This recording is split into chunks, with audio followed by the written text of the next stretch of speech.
Well, that's Yankee Stadium in my background here. Ryan McMahon is going to show up today, first day as a Yankee. And I figured I do what I'm hearing and thinking on the trade deadline from the stadium. I'm covering this game today. I want to hit my three things as I have. I just want an overall thought on the two New York teams beforehand. They both got kind of on the board on Friday. And on the board was important for them. They both have multiple things to do. The Mets got a lefty reliever in Gregory Soto. The Yankees got a third baseman in Ryan McMahon. For the three things, why don't we talk about some stuff that involves those guys? Number one, look, the Gregory Soto deal, to some degree, to me, is a two-lane deal for the Mets. They clearly need to add relief pitchers, plural. Soto has to be the beginning of it, but one of them had to be a lefty.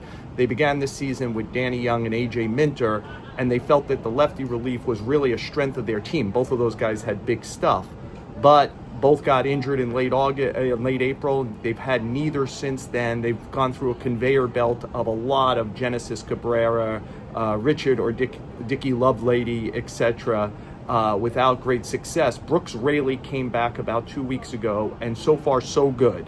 And now they add Soto. And when I say they're trying to live in two worlds, obviously job one is get to the playoffs, try to win the division. Mets only twice in their history have ever made the playoffs in back-to-back seasons.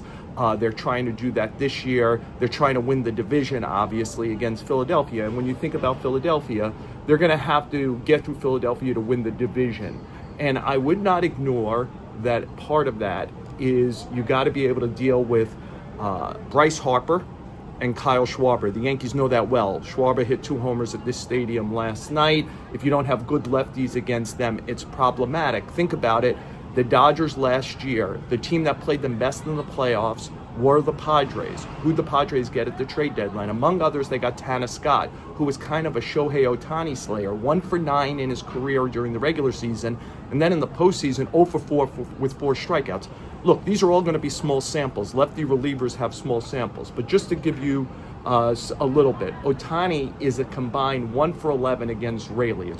And Soto. It's 1 for 6 against Raley, 0 for 5 against Soto, right? Harper hasn't ever even faced Soto, right? But Schwarber's 0 for 2 against him, and 0 for 6 with 3 strikeouts versus Raley.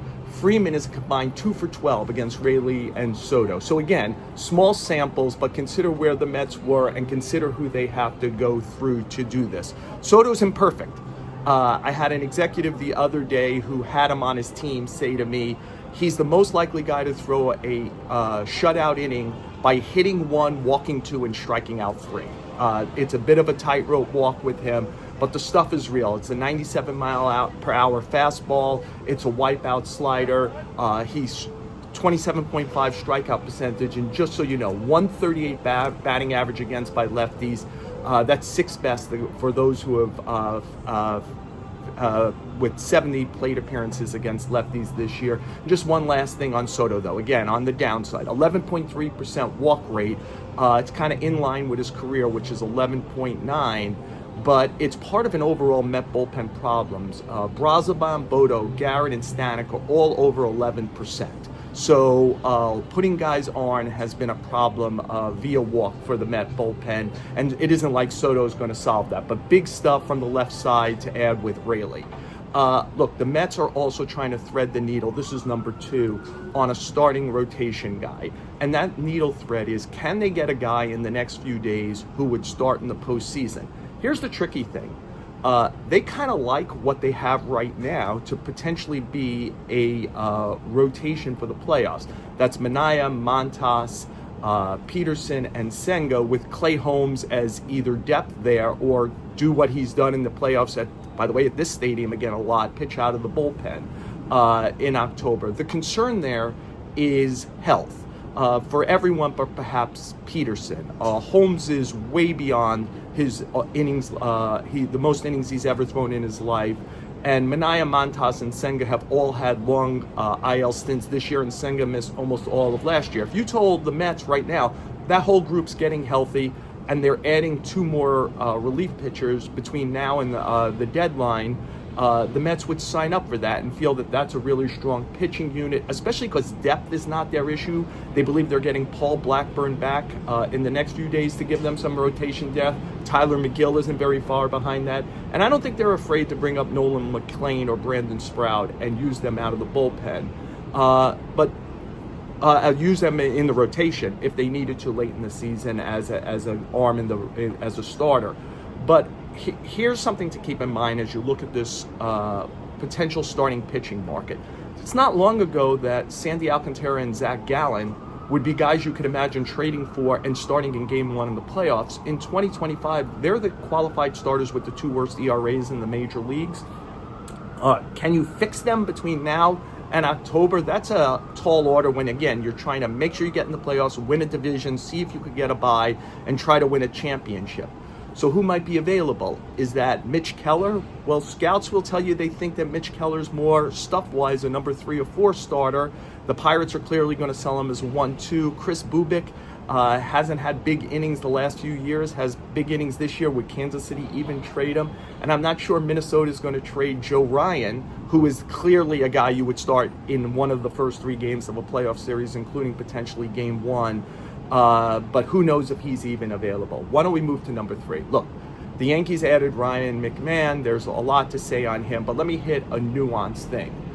He's left-handed, and the Yankees have gone through this incredible transformation from very right-handed to very left-handed over the last few years. From 2018 through 23, they were in the bottom third of the league in lefty plate appearances, including 29th as recently as 2023.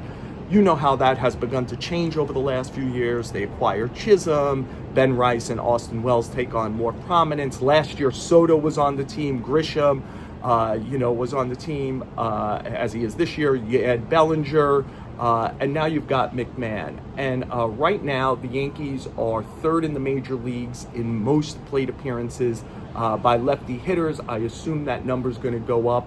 Hey, look, I can't resist playing 31st general manager. The team with by far the fewest lefty at-bats this year, it's 500 something from the left side, is the Houston Astros. And I know the Astros and Yankees are the worst of enemies, but the Astros are using 4 lefty relievers who are all pitching really well. And I know they're not going to trade Josh Hader or Brian King, but how about Bennett Sousa? How about Steven Okert? And how about Trent Grisham? Again, I'm sure these 2 teams won't deal with each other. I just can't help playing 31st GM, especially if the Yankees feel Bellinger could play center field the rest of the way. I wonder if Grisham, to help them turn a little less left-handed, could be a guy they put in the marketplace. And it isn't like, Bellinger is the one guy left on left, 364 average, over 1,000 OPS. No other Yankees really good at it, and McMahon's not good at it. 599 OPS versus lefties this year. Sorry for the announcements in the background. 32% strikeout rate against lefties. And it isn't like Oswald Peraza could be his complement. There's been 240 players who've taken 60 plate appearances against lefty pitching this year.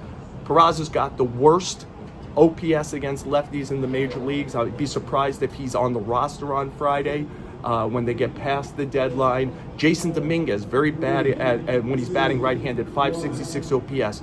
So while the Yankees' concentration the rest of the way is on pitching, starting and relief pitching, I do think they need to pull down a righty bat.